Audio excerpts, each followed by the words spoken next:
Hello class, today we're going to do topic 6, analytical geometry. This is the last topic for unit 1. Analytic geometry is when we put geometry on the XY axis, mostly, lines and angles and this and that. Today we're going to look specifically at lines. This is going to be a lot of Algebra 1 review. I know all you know how to do this, but you may have forgot some things over the summer. But it's important to know all this stuff because especially the idea of lines is carried throughout all levels of math, not just algebra. Okay, so the idea of the general form, there's 3 types. One is slope-intercept form. It's probably the one you're most familiar with. Y equals mx plus b. And m is the slope. And b is the y-intercept. A line can only have one y-intercept. It is a very special point on the graph. So an example, y equals 1/2 x plus 4. And I'm going to graph this. I should use a straight edge.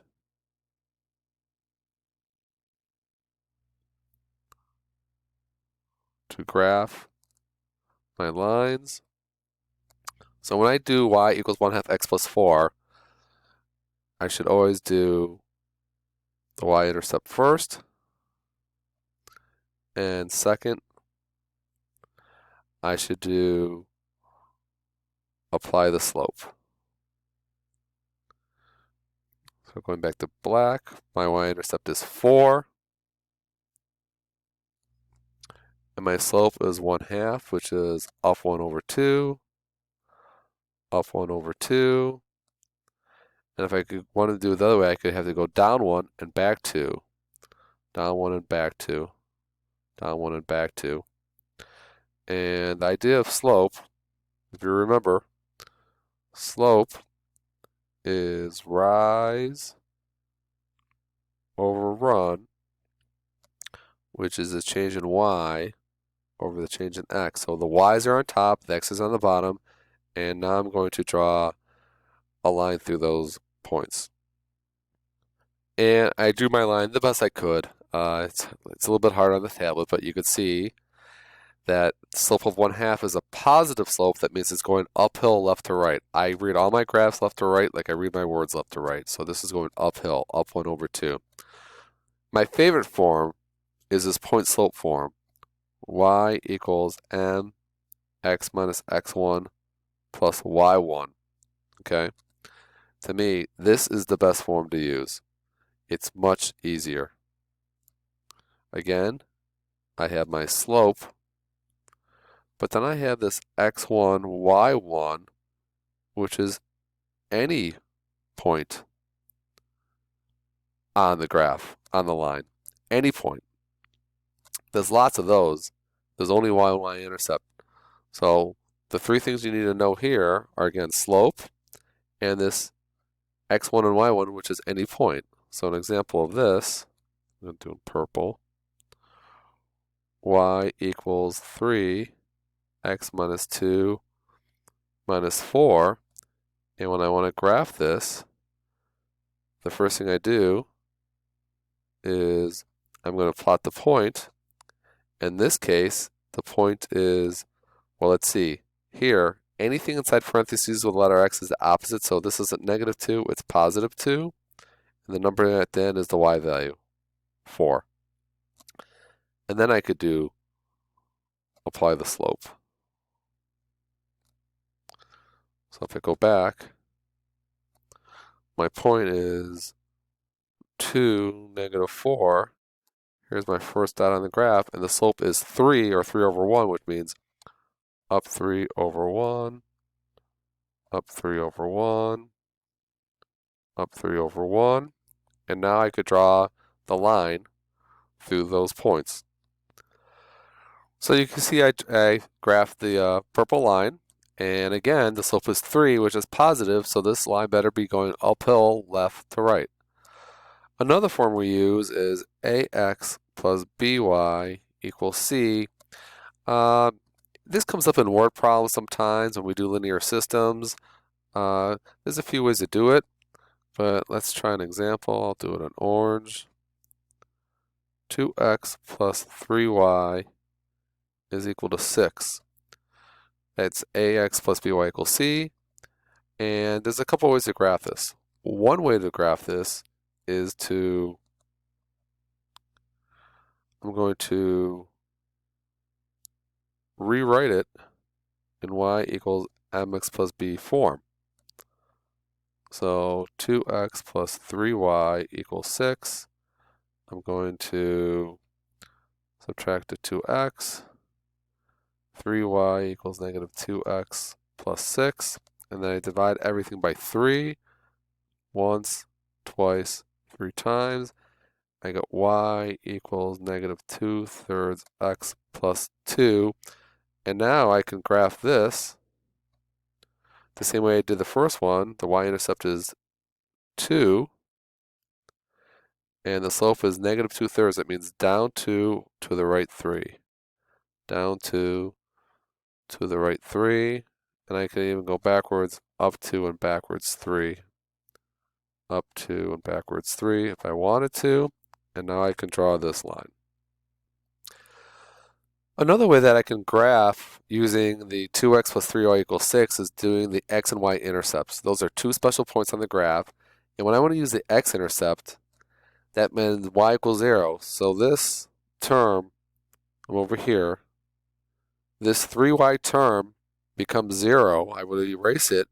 And the only thing that would be left would be 2x equal to 6. Divide by 2, I get x equals 3. So I would have the point 3 comma 0. And if you notice, if you look on the graph, you definitely, right here is the point 3 comma 0. That's the x-intercept. The y-intercept is the other way around. I make x equals 0. So this 2x term would go away. Only thing left would be 3y equals 6, or y equals 2, which is 0 comma 2. Okay? Sometimes it's just easy to graph those 2 points and draw the line. So we talked about these words parallel and perpendicular. We kind of use them with just general lines, not things on the coordinate plane, but parallel is 2 lines that never intersect. But from algebra class, the slopes are equal. In other words, they have the same slope. Okay, if one slope is 3, the other slope has to be 3. If one slope is negative a half, the other slope has to be negative a half. Perpendicular, a little bit different. They're going to intersect at 90 degrees, or what we call a right angle. And we use this symbol. Remember, perpendicular, we use this little symbol, like the upside down T. And the slopes are opposite and reciprocal. It's got to be both. Opposite means from positive to negative or negative to positive, and reciprocal means you take a fraction and turn it upside down. Example, if I have a slope equal to negative 2/3, my perpendicular slope would be positive 3/2. If I had a slope that was equal to 3, my perpendicular slope would be, well, positive 3 has to be negative, and flip it becomes 1/3. Okay? Now we have some special points. We already talked about them. The point that goes through the x-axis is called the x-intercept. And that point is always some number, comma 0, because if it's on the x-axis, that means y equals 0. Conversely, if I have a point on the y-axis, it's called the y-intercept. And that point is always 0, comma, whatever number it is. Okay? every point on the x-axis is a number comma 0, and every point on the y-axis is 0 comma a number. Okay, next we're going to start graphing some points on the grid and drawing lines and giving the equations for the lines. So the most important idea in mathematics is slope. It measures change. It's the rate of change. It is a change in y over change in x. Y has to be on top. So for this example, I'm using these 2 points. And it doesn't really matter the order that you use your points. If you want to call this one 0.1 and this one 0.2 or vice versa, it doesn't matter. You just have to be consistent. So the slope, the formula of slope is change in y over change in x, y2 minus y1 over x2 minus x1. So for my example, my slope is going to be, I'm going to use this first, 4 minus a negative 4 over, if I use this 4 first, I have to use the 10 first on the bottom, minus this negative 2. I get 8 over 12, which is 2/3. So I have a slope of 2/3. Now when I write equations, I do not need to do y equals mx plus b. I saw many of you take the placement test over the summer, and that's the way you think you have to write it. And you went through this and you solved for b. I'm not going to do that. It's way too much work. I'm going to always use, let me change colors, y equals mx minus x1 plus y1. Because I already have my slope, and now I could pick any point I want. So I could do, I'm going to use this point here, and I get y equals 2/3 x plus 2, because I have to take the opposite of that, minus 4. That is the equation of the line. I could have done the other point. I'll do that in orange. Y equals 2/3 x minus 10 plus 4. They are the same result. They are the same line. Okay, now it's time to graph this line, and I'm going to do the point -2, -4, which is here. I could do the other point, 10, 4, and just use those 2 points to draw the line. Or I could start at -2, -4, and do my slope of 2/3 and go up 2 over 3, up 2 over 3, up 2 over 3, up 2 over 3. Oh yeah, it does work. And now I drew the line. I took it out the straight edge, and I did the best I could on a tablet, and I drew my line and put little arrows on it. So next, they ask to find the x and y intercepts algebraically. Well, for my x-intercepts, that means y equals 0, and I'm going to use the equation, that first equation, so 0 equals 2/3 x plus 2 minus 4. I'm going to add 4 to both sides. So 4 equals 2/3 x plus 2.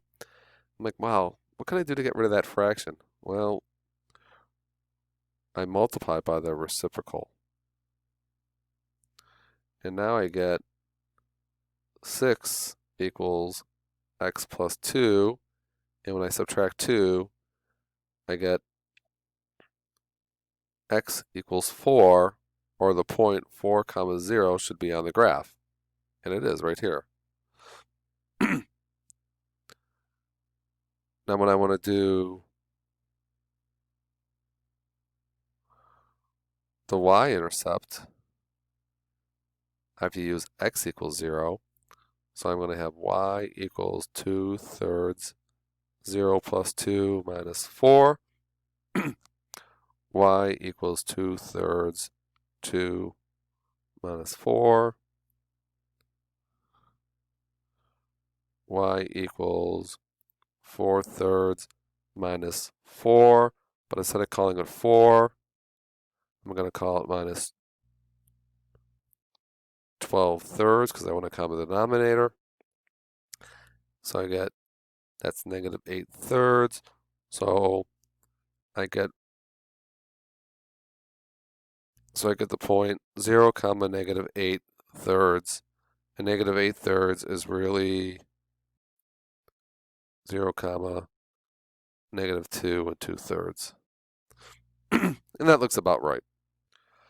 Okay, for problem number 7, it says the line parallel to the one in number 5, that was the original one. Parallel means same slope.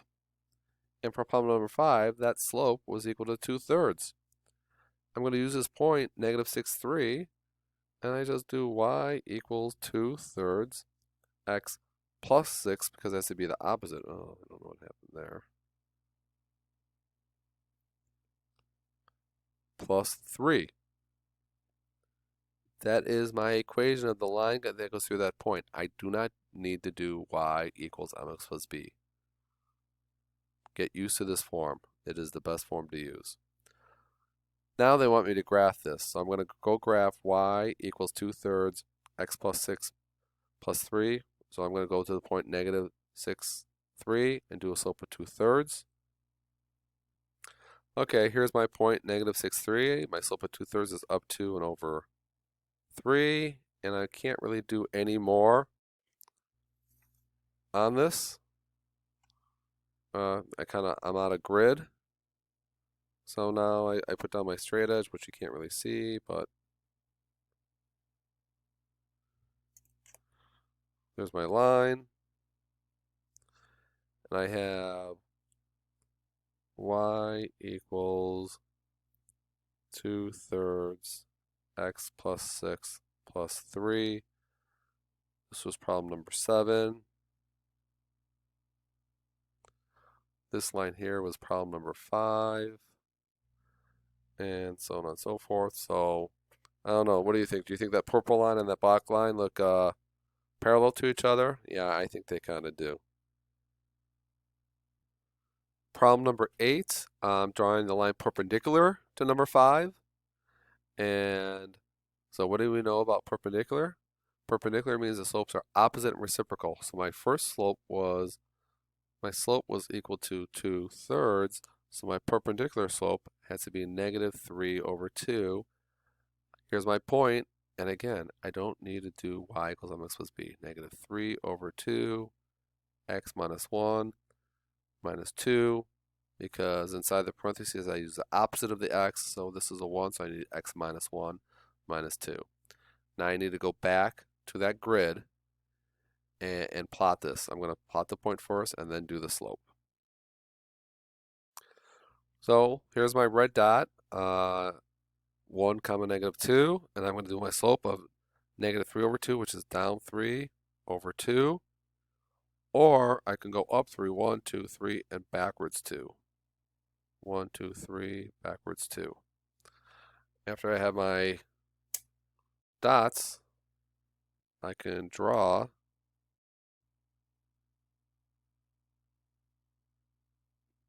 the line.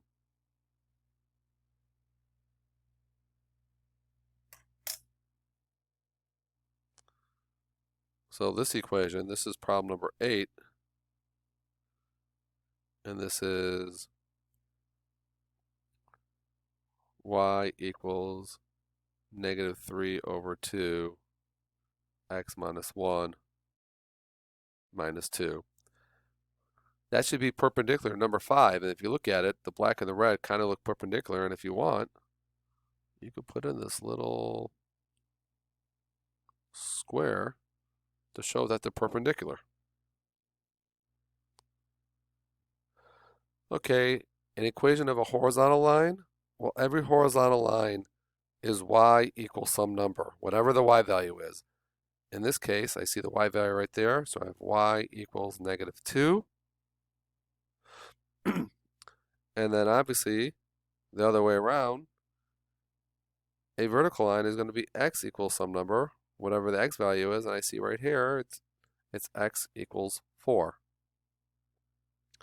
So I'm going to go back to the grid, and I'm going to draw the horizontal and vertical lines for this example. So for number 9, it was the horizontal line, y equals -2. So I go to y equals -2. And then I need to draw the horizontal line through here. If I can without messing it up.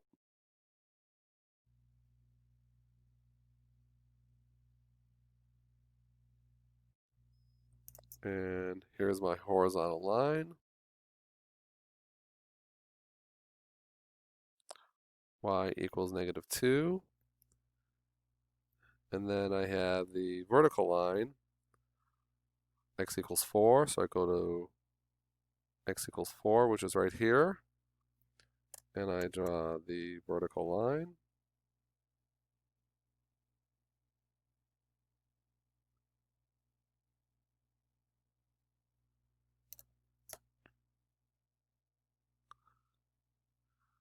This is x equals 4. This was number 10. This is vertical. And going back to this one, this is problem number 9. That was a horizontal. So we have all these lines on these grids. Going back to the last page, I'm going to do number 11, number 12, where I'm trying to find where things intersect. Okay, here I am. I set up the two equations from number 5 and the new one. I set them equal to each other. I'm going to solve for x. I don't want to deal with these fractions. It's just too much work. And I see I have, this is 1, this is 2, this is 3, and this are 4 terms. And I look at my fractions of 2/3 and -1/4, and I find a common denominator.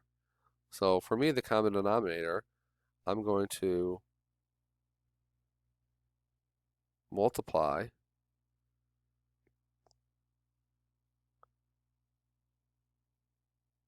every term by 12 to get rid of the denominators. So I'm going to put a 12 here. I'm going to put a 12 here. I'm going to put a 12 here. I'm going to put a 12 here. And the way I multiply this, use orange. I do 12 divided by 3, or 12 times 2/3, or 12 times 2 divided by 3. I got 24 over 3, so this is 8. And then it's just x plus 2. 12 times 4 is -48. Equals 12 times 2 is 24. And then I have 12 times -1/4, or 12 times -1 divided by 4, which is -3, x plus 5. And this is what's called an equivalent equation. That the one in orange is equivalent to the one in black, but there's no more fractions. Okay, I'm going to pause the video and I'm going to do some algebra work. As you can see, I did some algebra work here. I distributed the 8 in the first set of parentheses and the -3 in the second set of parentheses. Be careful, that's a -3. Combine like terms, move things around. I got x equals this ugly fraction of 41 over 11. Now I have to solve for y. So when I want to solve for y, I'm just going to take this 41 over 11. I could plug it in either equation. The one up here or the original one of y equals 2/3. Now it's going to be 41 over 11 plus 2 minus 4. And I did all this work on my calculator and this and that, and I got y equals -2 over 11. Those are my x and y's. So the point that they intersect is 41 over 11 comma -2 over 11. That is some ugly point. Okay, same sort of process as number 11. I set my two equations equal to each other. The original one from number 5 and the one I have now on number 12. And again, I have these 4 terms. 1, 2, 3, 4. I don't like this fractions. So the only denominator that I have here is 3. So I do once, twice, 3, 4 times. And 3 times 2/3, the 3 cancel. So I get 2. X plus 2 minus 12 is equal to -9x plus 69, and I'm much happier. This is an equivalent equation to the one in black, except now it doesn't have fractions, and I could do my algebra to clean it up. So I did my algebra and cleaned it all up, distributed the 2. I got something nice, x equals 7, much better than before. Now I have to take this answer and plug it in, either the original problem in number 5 or this new one. I'm going to do this new one. This is a very simple equation. So y equals negative 3 times 7 plus 23. Y equals negative 21 plus 23. Y equals 2. So I get the point of intersection is 7, 2. Okay, thank you for watching this video.